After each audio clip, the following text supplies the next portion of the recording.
Hai sahabat Red Sarla, kita bangun pagi, olahraga, push up, sit up, harapannya dapat otot. Tapi kalau langsung diamati, seperti tidak terjadi apapun. Tetapi kita terus saja olahraga setiap hari. Kita makan sehat, menghindari lemak, perbanyak sayuran. Harapannya berat badan bisa turun 10 kilo. Tapi lihat di timbangan, rasanya itu jarum masih di sana saja. Benar turun tak turun pun tak jelas.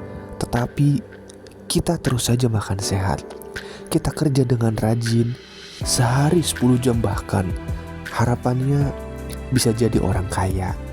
Namun setiap intip buku rekening, nolnya belum nambah-nambah juga. Tetapi tetap besok pun kita masih rajin. Hasil belum ada, tapi terus saja kita lakukan semua itu. Mengapa? Karena kita percaya usaha butuh waktu untuk menunjukkan hasilnya. Buah butuh waktu untuk matang. Entah hari ini, entah besok, tetapi kita terus dikerjakan dengan baik, upah akan datang. Kita tahu otot tidak dibuat dengan paksa push up 24 jam non-stop. Turun berat badan tidak didapat dengan tidak makan. Dan kesuksesan tidak dibangun dalam satu malam. Otot dibentuk dengan persisten olahraga 1 jam sehari. Berat yang ideal didapat dengan makan sehat setiap hari. Kesuksesan besar dibangun di atas kesuksesan-kesuksesan kecil. Semua orang bebas punya keinginan dan harapan atas apapun. Tetapi alam punya cara sederhana untuk menentukan siapa yang keinginannya pantas untuk terkabul. Diberikannya itu kepada dia yang paling kuat niatnya, paling setia pada proses, dan yang paling sabar. Siapa yang benar-benar menginginkannya akan menemukan caranya. Tapi dia yang tidak betul menginginkannya hanya akan menemukan alasan. Satu-satunya kenikmatan yang bisa didapat dengan instan, mudah, dan murah itu cuma Indomie. Banyak loh yang kalau bisnis hanya mengandalkan keyakinan saja. Yakin kalau rasanya sudah enak bisa laris. Yakin kalau tempat sudah bagus bisa ramai. Yakin kalau pakai merek terkenal garansi sukses. Sebelum terjun ke pasar yakin menang, tapi setelah masuk di dalam banyak yang kecewa. Realisasi ternyata tidak sesuai dengan ekspektasi. Yang datang belanja sedikit, omset gak naik-naik, mentok di angka yang sama. Pendapatan lebih rendah daripada biaya. Gak lama terpaksa tutup. Gak tahan nombok.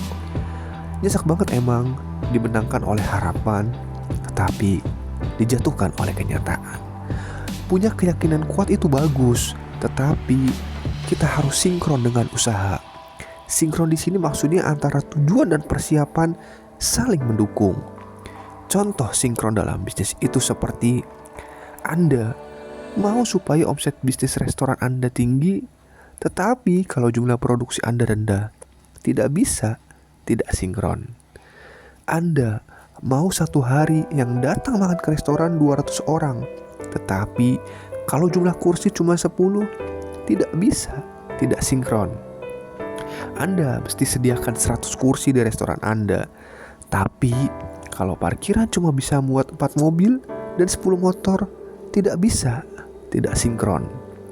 Anda harus sediakan parkir yang besar, tapi banyak yang belum tahu dengan tempat makan Anda. Orang tidak datang, tidak sinkron. Jadi, optimis saja tidak cukup, tetapi harus realistis. Ada kebutuhan-kebutuhan bisnis yang harus terpenuhi agar optimisme itu bisa terwujud. Bila tidak dipenuhi, bisnisnya jadi tidak lengkap organnya, malfungsi sejak lahir. Itu pun sama, ada kemauan saja juga tidak cukup. Harus didukung perencanaan dan realisasi agar kemauan itu bisa tercapai. Kan bisa sambil jalan dibenerin kalau ada yang belum pas. Sayangnya, tidak semua bisa. Kalau dipaksa bisa pun jadi mahal. Sewa tempat misalnya, udah kesewa mana bisa minta geser. Layout dan interior yang sudah kepasang bongkar ulang, itu mahal.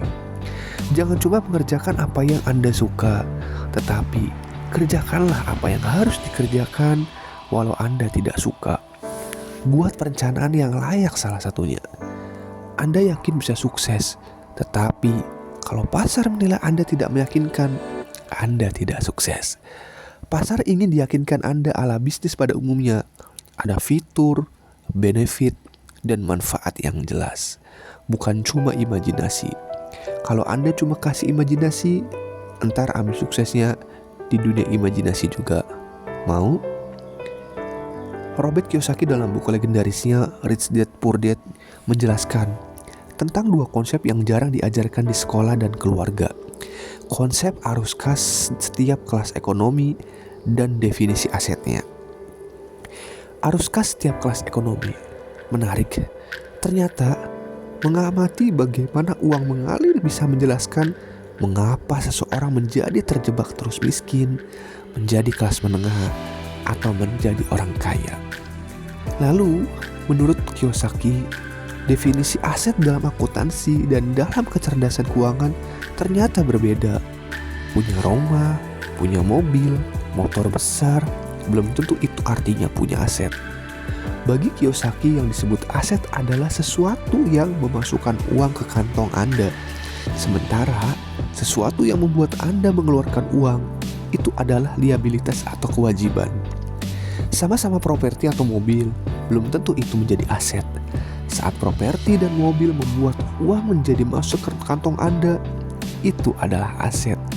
Namun, bila properti dan mobil itu membuat Anda jadi harus mengeluarkan uang, membayar ini itu setiap bulan, itu adalah liabilitas atau kewajiban. Kembali kepada pembahasan arus kas orang miskin, menengah, dan kaya. Orang miskin, dari arus kas mereka terlihat pendapatan langsung habis dipakai membayar pengeluaran.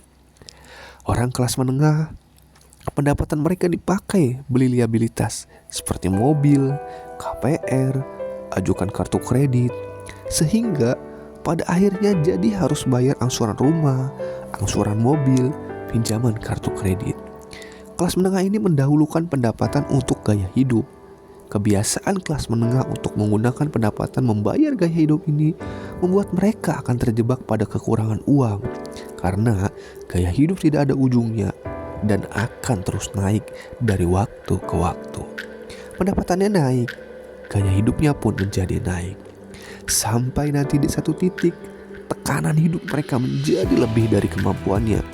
Karena sesuai rumus fisika, bahwa gaya berbanding lurus dengan tekanan. Saat gaya hidup naik, maka tekanan hidup juga akan naik.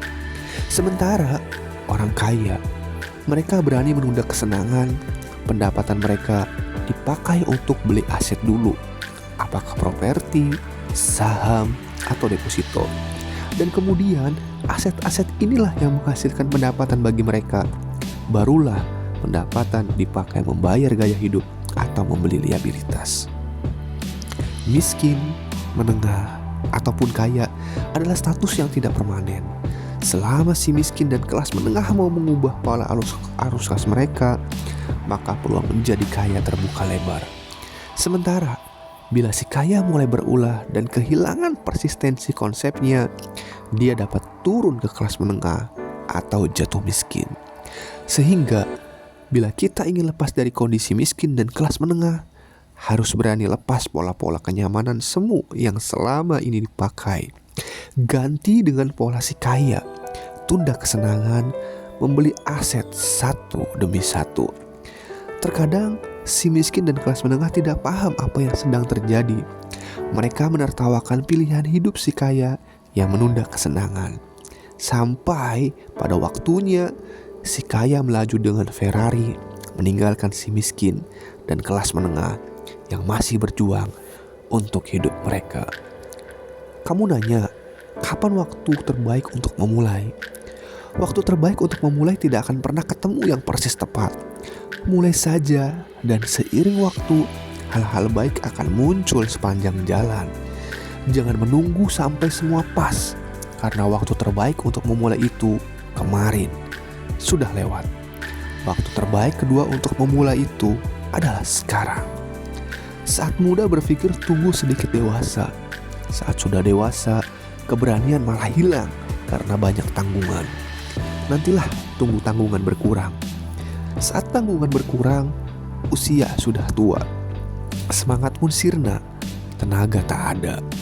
Saat itu berpikir, andai mulai pas dulu muda. Perubahan tidak akan pernah terjadi sampai Anda memulai mengupayakannya. Mulai saja saat dirasa semua sudah layak dan persiapan sudah cukup. Jangan tunggu semua bagus, sempurnakan sambil berjalan. Tidak ada yang tahu di depan ada apa, tapi kalau sudah dijalani, ternyata tidak semenakutkan itu juga. Dan saat sudah semakin terbiasa, hal-hal baru yang dulu dikira sulit, ternyata tidak pula sulit. Masa depan yang Anda mau tidak bisa didapatkan cuma bermodal mau, ingin, harap-harap, tetapi diwujudkan, diupayakan, dilakukan, dan dikerjakan. Tidak usah menarget dapat besar sekaligus. Pecah target sampai di ukuran yang tangan nyaman kerjanya, kakinya nyaman untuk melangkah.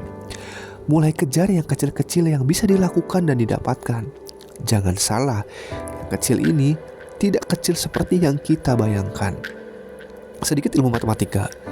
Pertumbuhan 1% saja satu hari, dalam 365 hari tumbuh 365%. Kalau dilakukan terus dan terus, angkanya akan menakjubkan. Tak percaya, sehari untung 3 juta saja, setahun bisa jadi miliarder. Anda tidak perlu menjadi hebat dulu untuk memulai, tetapi sebaliknya, Anda perlu memulai agar menjadi hebat. Masa depan adalah misteri, masa lalu adalah sejarah, sekarang adalah sebuah kisah untuk dijalani. Hidup yang kita jalani ini adalah hasil pilihan-pilihan atas pilihan berganda yang kita buat di masa lalu. Disebut pilihan berganda karena selalu ada beberapa opsi untuk dipilih. Waktu kecil memilih sekolah di mana, setelah tamat mau kerja apa. Sudah dewasa memilih siapa pasangan kita. Ada begitu banyak hal untuk diputuskan di setiap fase kehidupan kita. Apapun yang dipilih, saat itu rasanya adalah keputusan terbaik dari yang ada. Masalahnya, hidup terus menyodorkan pilihan untuk diputuskan. Benar di keputusan sebelumnya, belum tentu benar pula di keputusan berikutnya. Apa yang jadi keberhasilan masa lalu tidak menjadi cerminan keberhasilan masa depan, apalagi masa depan. Sepandai-pandainya membuat keputusan, akan ada keputusan berikutnya yang tidak tepat yang terambil bila selalu disodorkan soal pilihan berganda yang tiada akhir. Hidup juga kadang kasih soal bonus. Pilihan apapun bisa jadi tidak ada yang salah. Semua hanya soal bagaimana kita memberikan arti atas pilihan itu dan siap menerima konsekuensi atas setiap pilihan yang kita ambil. Pilihan terbaik pun bisa jadi sebuah pilihan yang buruk bila tak mampu menjalaninya dengan baik. Pilihan bisa benar, bisa salah. Bila benar jadi kaya, bila salah silahkan coba lagi kalau ada kesempatan. Bisa jadi pilihannya benar, tetapi menjalaninya yang salah. Tak ada yang tahu apa yang akan terjadi. Kehidupan sesungguhnya pun adalah sebuah sekolah. Yang paham menjalaninya akan berbuah prestasi dan nilai baik. Yang tidak paham menjalaninya, ya harus mengulang. Bila di sekolah formal ujian itu ada akhir, di sekolah kehidupan setiap hari adalah ujian. Di sekolah formal kita belajar dulu baru ujian. Di sekolah kehidupan kita ujian dulu baru belajar. Di sekolah formal kita bayar untuk belajar sesuatu. Di sekolah kehidupan kita belajar sesuatu dan kita bayar. Di sekolah formal bila salah kita dihukum guru. Di sekolah kehidupan guru adalah kesalahan itu sendiri. Kaya itu nyaman, tapi belum kaya mau nyaman, itu susah kaya. Inilah paradoks kehidupan. Menikmati kenyamanan itu harus pada waktunya. Sebelum waktunya bisa jadi masalah. Kalau belum kaya, jatahnya adalah kerja keras. Dan kerja keras itu memang tidak nyaman.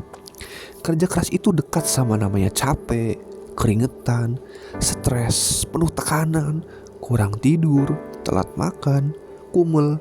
Ya gak ada asik-asiknya. Ketika kita sedang membangun kekayaan, Anda akan perlu mengorbankan banyak hal. Mulai dari me time, family time, healing time, ngopi time. Ya, yang asik-asik pokoknya bakal berkurang. Memang, pemilik bisnis pemula juga dipanggil CEO, tapi maksudnya adalah Chief Everything Officer. Apa-apa Anda balik bandar, jadi petugas cadangan, pemain ke-12 kalau di sepak bola. Semua balik ke Anda semisal terjadi sesuatu. Sopir nggak masuk, nggak boleh gengsi, mesti turun jadi sopir. Orderan banyak dan kurang petugas packing, Anda turun tangan ikut packing. Sudah balik malam, lembur, jadi yang terakhir keluar kantor, datang harus yang paling pagi buka kantor pula. Merintis jalur menjadi pengusaha yang seperti itu tidak nyaman sama sekali.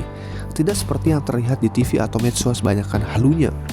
Kalau lihat orang kaya, jangan ikut-ikutan gayanya yang sekarang. Padahal Anda belum kaya, bisa boncos sekarat nantinya.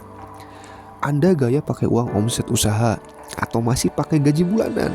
Lah, si orang kaya punya pohon duit, petik duitnya nggak habis-habis. Anda buang duit dari hasil keringat. Si orang kaya buang duitnya bisa sampai keringetan. Beda liga ini judulnya. Jadi jangan ikut-ikutan. Kalau lihat orang kaya dan Anda belum kaya, ikutlah gaya dia sebelum kaya. Tirulah etos kerjanya, cara kerjanya, jerih payahnya, semangatnya, dan usahanya. Karena semua itulah yang membawa dia ke hari ini, hari di mana dia hidup dengan nyaman. Jangan malah ikut gaya kaum tenggo. Begitu jam 5, langsung gue balik ke rumah. Balik kerja saatnya me time. Malam tiba waktunya movie time. Akhir pekan saatnya jalan-jalan. Tanggal merah gue healing traveling. Pas lagi butuh duit, ada yang mau ngasih kartu kredit. Jangan ditolak, kapan lagi? Pakai sekarang, bayarnya bisa nanti. Boleh minimum pembayaran pula. Surga dunia. Urusan keluaran duit buat leye-leye, dia sang jagoan. Falsafahnya nih, katanya mumpung hidup cuma sekali, nikmati selagi muda, tua urusan nanti. Sayang duit gak dipakai. Orang seperti ini gak sadar gaya hidupnya sedang menjadi jeret yang melilit. Bukan duit yang ngumpul, tetapi hutang. Sedikit demi sedikit, hutang itu jadi bukit. Orang miskin kerja ngumpulin hutang. Orang kaya kerja ngumpulin harta. Beda jalan, beda tujuan.